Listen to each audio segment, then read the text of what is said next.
Hello everyone. आज हम पढ़ेंगे BA first semester first year drawing and painting unit 6। So let's start the video. Gupta art and architecture. The Gupta Empire 320 to 550 CE is renowned for its remarkable contributions to art and architecture.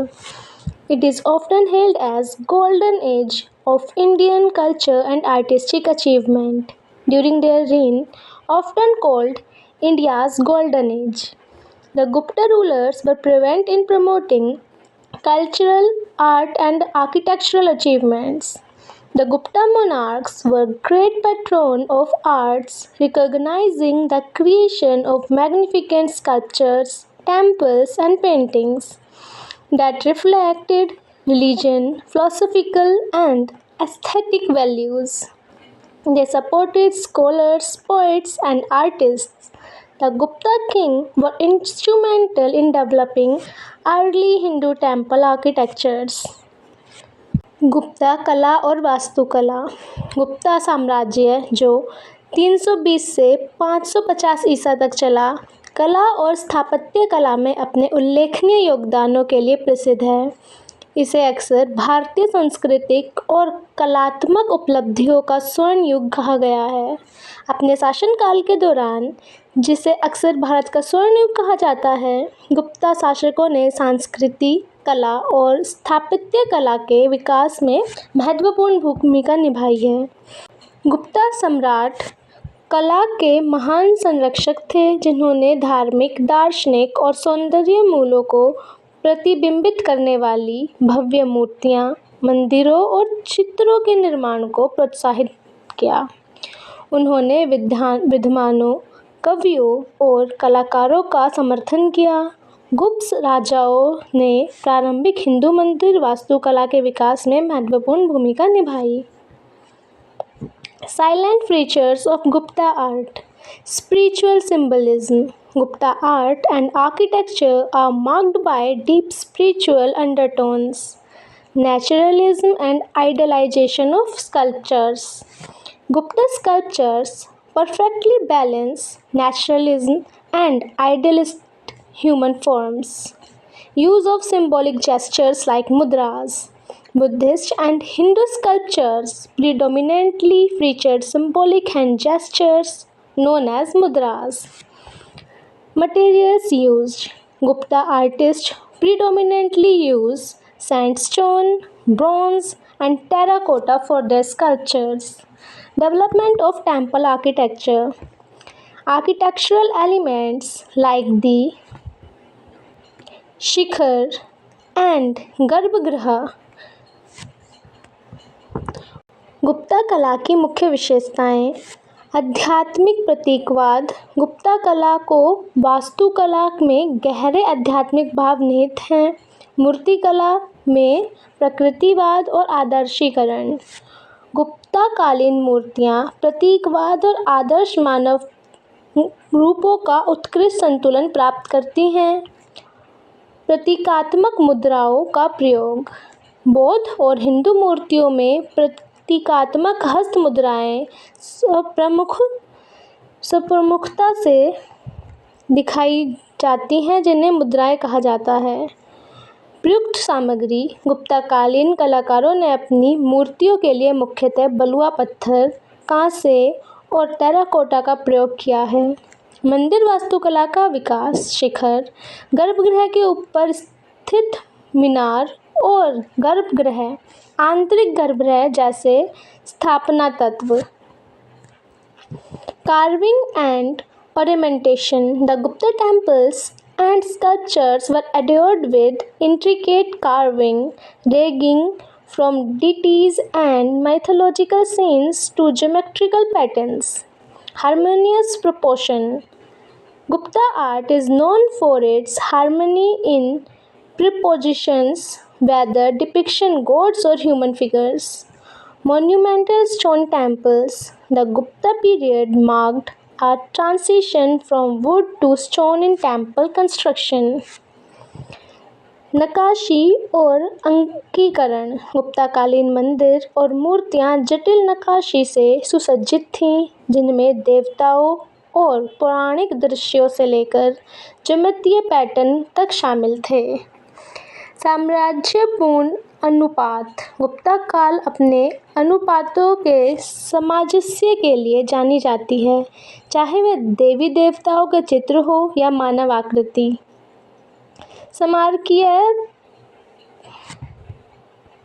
स्मारकीय पाषाण मंदिर। गुप्ता काल ने मंदिर निर्माण में लकड़ी से पत्थर की ओर संक्रमण को चिह्नित किया। Silent features of the Gupta sculptures. Stylistic features.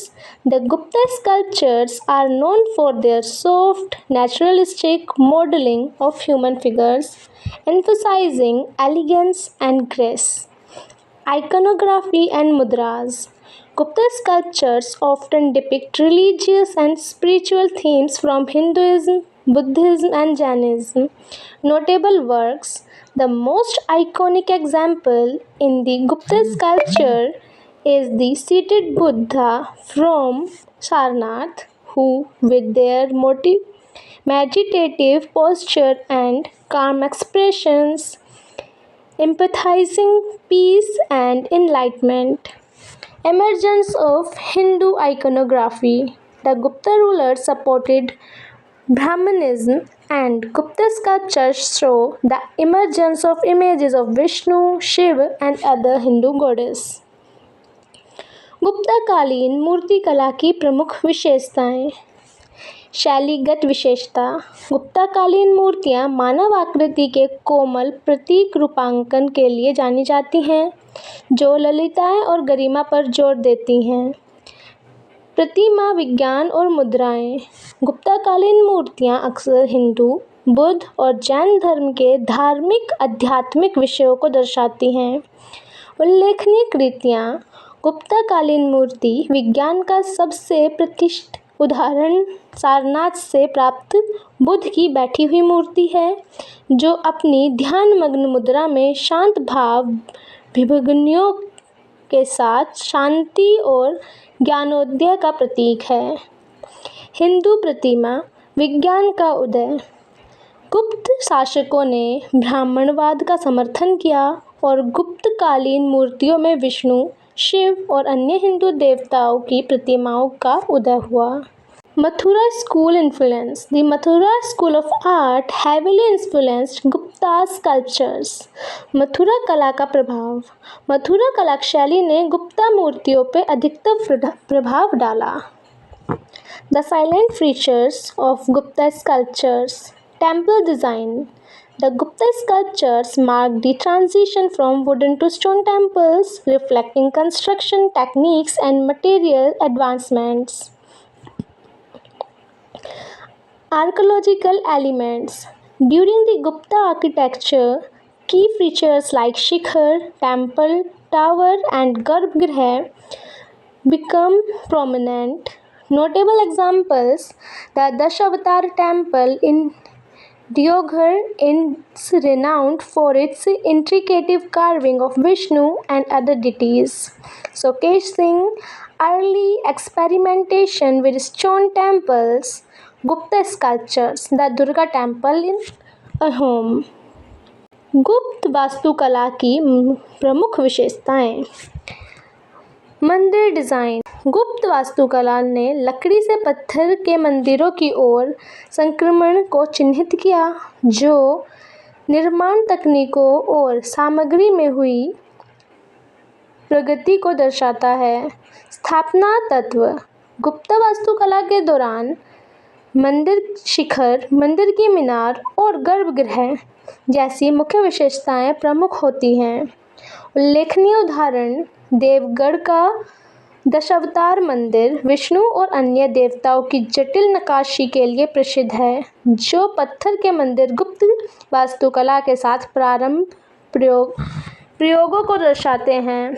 और अहोल का दुर्गा मंदिर। Gupta paintings. Gupta paintings are an important part of ancient Indian art, reflecting the sophistication and aesthetic sensibility of Gupta Empire, often referred to as the Golden Age of India, 4th to 6th century AD. These paintings, predominantly found in Ajanta caves, exhibited a high degree of technical skills and spiritual depth. The Gupta artists excelled in fresco paintings using vivid colors, delicate shading, and fine lines to depict scenes from Buddhist Jataka tales and the life of the Buddha. Naturalism, grace, and idealized human forms were hallmarks of Gupta painting, portraying figures with calm expressions and sense of divine sincerity. गुप्ताकालीन चित्रकलाएं। गुप्ताकालीन चित्रकला प्राचीन भारतीय कला का एक महत्वपूर्ण अंग है जो गुप्त साम्राज्य की परिष्कृतता और सौंदर्य बोध को दर्शाती है, जिसे अक्सर भारत का स्वर्ण युग कहा जाता है, जो 4वीं से 6वीं शताब्दी ईस्वी तक था। यह चित्रकलाएं, जो मुख्यतः अजंता की गुफाओं में पाई जाती हैं, उच्च तकनीकी कौशल और आध्यात्मिक गहराई का प्रदर्शन करती हैं। गुप्ताकालीन चित्रों ने भित्ति चित्र का कला में उत्कृष्टता प्राप्त की, जिसमें उन्होंने बौद्ध जातक कथाओं और बौद्ध के जीवन के दृश्यों को चित्रित करने के लिए चटीले रंगों, सूक्ष्म छायांक और महीन रेखाओं का प्रयोग किया। प्रगतिवाद, ललिताएं और आदर्श मानव रूप गुप्ताकालीन चित्रकलाओं की मुख्य विशेषता थी, जिसमें शांत भाव और दिव्य शक्ति की भावना वाले पात्रों को चित्रित किया गया था। These works also reflected the cultural and religious ethos of that time, with a strong focus on harmony and beauty. The legacy of Gupta painting influenced the art tradition of India and Southeast Asia for centuries. इन कलाकृतियों में उस समय की सांस्कृतिक और धार्मिक भावनाएं भी प्रतिबिंबित होती थीं, जिसमें सामंजस्य और सौंदर्य पर विशेष ध्यान दिया गया था। गुप्ताकालीन चित्रकला की विस्तारता ने सदियों तक भारत और दक्षिण पूर्व एशिया की कला परंपरा को प्रभावित किया। Poetry, redware dominance. The most recognizable and characteristic type of poetry from this era is redware. Artistic development. The golden age of India show a rise in artistic expression in poetry with a new shapes, designs, and spiritual elements. Figure decoration, oriented figural, and decorative elements were increasingly used on poetry, showcasing the cultural renaissance and prosperity of the Gupta Empire. Technique. Poetry was generally well-turned surface treatment. Many pieces had a wash on the exterior, while slip was used more rarely. मिट्टी के बर्तन। लाल मिट्टी के बर्तनों का प्रभुत्व। इस युग का सबसे पहचाना जाने वाला और विशिष्ट प्रकार की मिट्टी का बर्तन लाल मिट्टी के बर्तन हैं। कलात्मक विकास। भारत के स्वर्ण युग में मिट्टी के बर्तनों में कलात्मक अभिव्यक्ति में वृद्धि दिखाई गई, जिसमें एक नए आकार, डिज़ाइन और मूर्तिकला तत्व शामिल थे। आकृतिगत सजावट। मिट्टी के बर्तनों पर अलंकृत आकृतिगत और सजावटी तत्वों का उपयोग बढ़ रहा था, जो गुप्त साम्राज्य की सांस्कृतिक पुनर्जीवरण और समृद्धि को दर्शाता था। तकनीक। मिट्टी के बर्तन आमतौर पर चाक से घुमाए जाते थे। सप्त उपचार। कई टुकड़ों के बाहरी भाग पर सतह उपचार। कई टुकड़ों के बाहरी भाग पर धुलाई होती थी, जबकि शिल्प का उपयोग बहुत कम होता था। आई होप कि आपको यूनिट 6 समझ आई हो। अगर कुछ भी समझ ना आया हो तो आप वीडियो में कमेंट कर सकते हैं और मैं उससे रिलेटेड एक अलग वीडियो बना दूंगी।